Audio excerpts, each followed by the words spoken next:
Rural rebellions, pronouncement, Levi, and Banditry.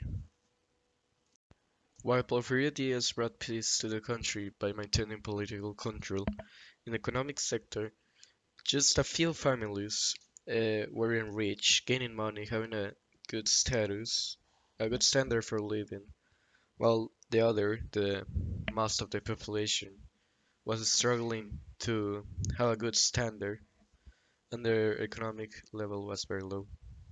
The peasants and workers were exploited, since the workers didn't have a easy life, since they were gaining enough money, and they had to work over 15 hours a day, and in some cases, most of the cases, they didn't have any days off. With this situation, most of the people had to take like two options. They had two options: banditry, to steal money, steal things, gain money, try to have a better life, and the other one, join the army.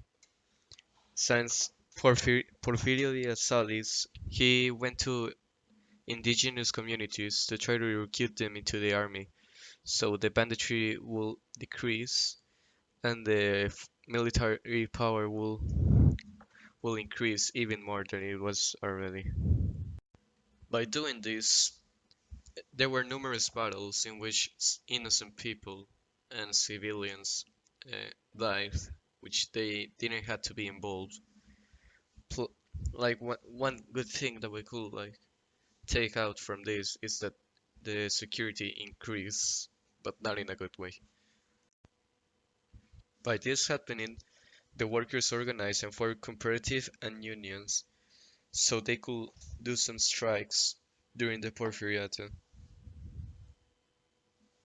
These workers were paid through a voucher that could redeem at the company stores.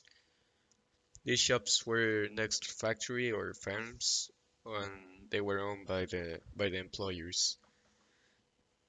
The bad thing is that the economic gap between employers and employees was immense. There was a huge gap, like the economic level differed very greatly from one to each other.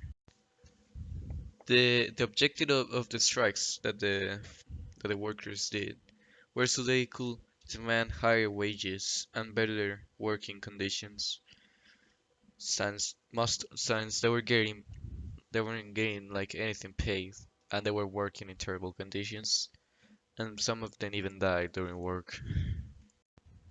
By having this little pay, the role of the woman increased, and the woman had to work, well, we're working mainly on tobacco and textile industries, so they could help the sustainment of the families.